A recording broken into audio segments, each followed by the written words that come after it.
नमस्कार दोस्तों, मैं अशोक भाटी। आज शुरू करते हैं हम क्लास 9 का चैप्टर 1 और उसकी एक्सरसाइज 1.1 एक्सरसाइज प्रश्नावली 1.1।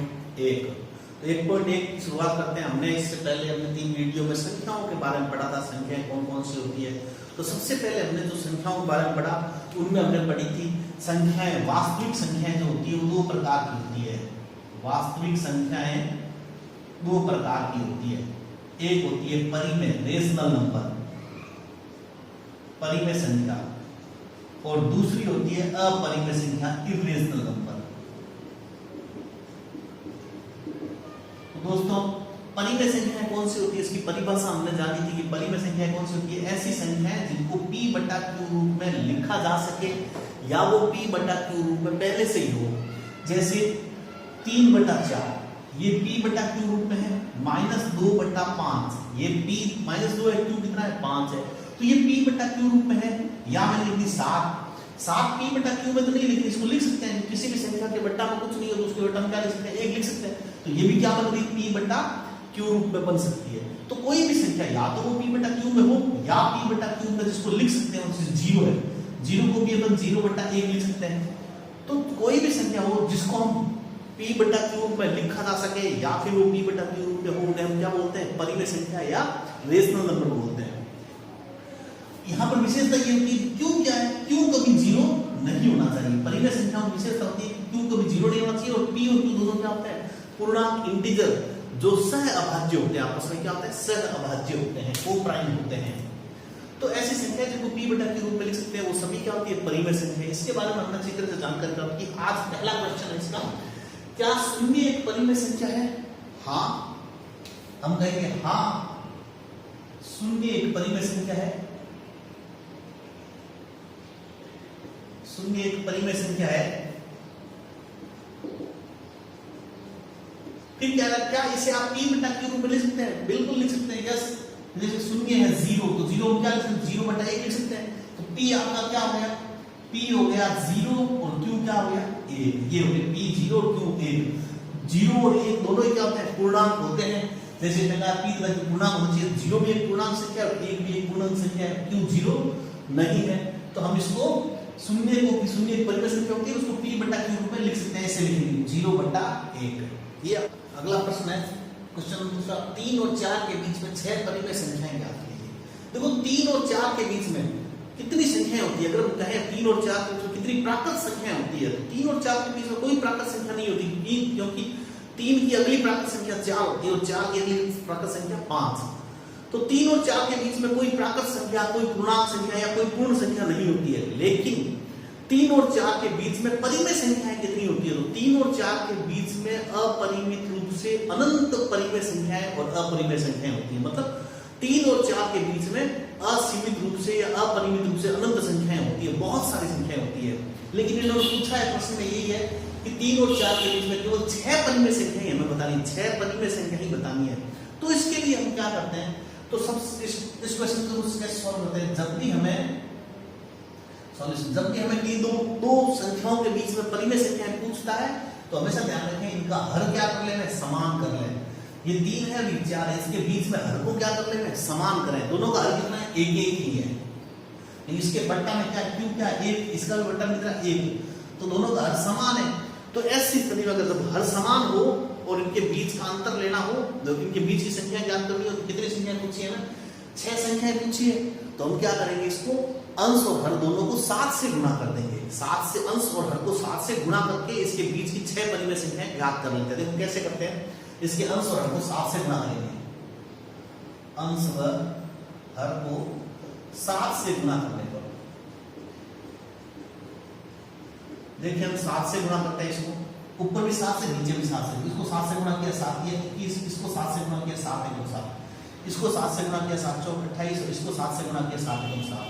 अब देखो 21 की अगली 22/7, 22 की अगली 23/7, 23 की अगली 24/7, 25/7, 26/7 और 27/7 और 28/7। तो ये कितनी परिमेय संख्याएं आ गई, ये देखो इसके बीच में 21/7 का मतलब कितना होता है, 3 ही होता है। और 28/7 को 28 में 7 का मतलब 4 होता है, तो इसका मतलब 3 है, इसका मतलब 4, तो 3 और 4 के बीच में ये सारी क्या है, परिमेय संख्या ही है, क्योंकि ये अंश बटा हर में p/q रूप में है सारी संख्या, तो ये सारी परिमेय संख्या कितनी है, 1 2 3 4 5 6, तो हमने 6 परिमेय संख्या इस प्रकार हम ज्ञात कर लेंगे 3 और 4 के बीच में जो पूछता है। जब भी अगर मैं किन्हीं दो संख्याओं के बीच परिमेय संख्या पूछे तो हर को समान कर ले बस। अगला प्रश्न हमारा 3/5 और 4/5 के बीच 5 परिमेय संख्याएं ज्ञात कीजिए। तो देखिए हम इनके बीच में 5 परिमेय संख्या, तो अभी इससे पहले वाला जो क्वेश्चन था उसमें था कि 3 और 4 के बीच में 5 परिमेय संख्या, 6 परिमेय संख्या पूछी थी। इस बार 3/5 और 4/5 के बीच में, तो जब भी दो संख्याओं की जो परिमेय संख्या पूछता है तो सबसे पहले हर को समान कर लेते हैं, तो इसमें तो हर समान ही है, 5 5 ही है। जब हर समान होता है तो ऐसी स्थिति में 5 परिमेय संख्या पूछी है तो हम क्या करेंगे, अंश और हर को 6 से गुणा करेंगे, अंश और हर को किससे गुणा करेंगे, 6 से, मतलब ये 3/5 है और ये क्या है 4/5, इसको अंश और हर को किससे गुणा करेंगे, अंश व हर को 6 से गुणा करने पर, 6 से गुणा करेंगे तो इसके बीच में 5 परिमेय संख्या आ जाएगी।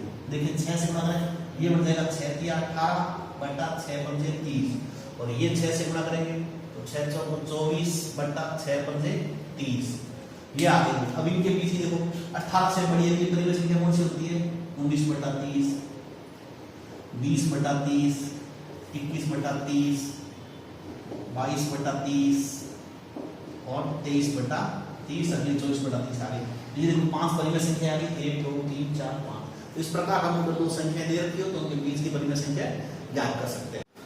अगला चौथा क्वेश्चन है, नीचे दिए गए कथन सत्य है या असत्य है, कारण के साथ अपने उत्तर दीजिए। अपने कारण भी बताना होगा कि भाई ये जैसे पहला प्रश्न इसने कहा है कि सत्य है, प्रत्येक प्राकृत संख्या एक पूर्ण संख्या होती है, ये सत्य है या असत्य, कारण सही बताना है।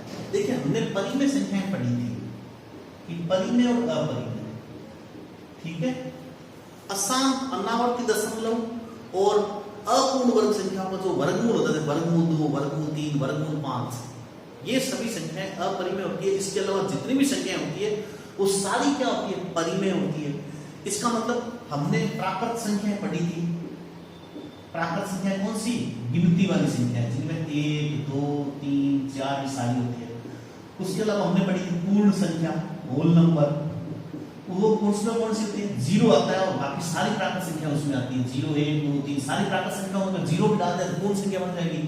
और पूर्णांक संख्या कौन सी होती है, पूर्णांक संख्या वो संख्या होती है उनको ऐसे करते हैं जिनके अंदर 0 और धनात्मक प्राकृत संख्या और ऋणात्मक प्राकृत संख्या सारी हो, 0 हो, सभी पूर्ण संख्याएं हो और सभी ऋणात्मक पूर्णांक संख्या -1 -2 -3 और सारी, तो ये सारी पूर्णांक संख्या, तो ये सारी किसमें आती है, परिमेय संख्या। मतलब ये तीनों ही परिमेय संख्या, ये भी परिमेय संख्या होती है, ये भी परिमेय संख्या होती है, ये भी परिमेय संख्या होती है, बाकी सारी।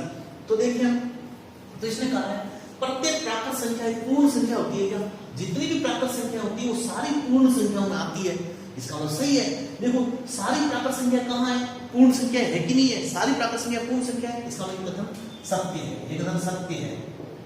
क्योंकि पूर्ण संख्याओं का जो समूह होता है उसमें सब पूर्ण संख्याओं के समूह में 0 और सभी प्राकृत संख्याएं आती है, मतलब सभी प्राकृत संख्याएं क्या होती है, पूर्ण संख्या होती है। फिर प्रत्येक पूर्णांक एक पूर्ण संख्या होता है, प्रत्येक पूर्णांक, अब देखो सारे पूर्णांक क्या पूर्ण संख्या है क्या, नहीं है। 0 -1 -2 -3 ये जो संख्याएं हैं माइनस की, ऋणात्मक प्राकृत संख्या जो होती है वो पूर्ण संख्या नहीं होती, इसलिए हम ये कहते हैं सारे पूर्णांक पूर्ण संख्याएं वो नहीं आते, लेकिन सारी पूर्ण संख्याएं क्या होती है, पूर्णांक संख्याएं होती है। सारी पूर्ण संख्याएं पूर्णांक होती है, लेकिन सारी पूर्णांक पूर्ण में नहीं आती है, इसलिए हम कहेंगे प्रत्येक पूर्णांक एक पूर्ण संख्या नहीं होता है, नहीं होता है, एकरा होता है, हम कहेंगे नहीं, असत्य है ये बात। फिर प्रत्येक परिमेय संख्या एक पूर्ण संख्या है, प्रत्येक, ये भी परिमेय संख्या है, ये भी परिमेय संख्या है, ये भी पूर्ण संख्या है, क्या ये सारी पूर्ण संख्या है क्या, प्रत्येक ये पूर्ण संख्या है क्या, नहीं है।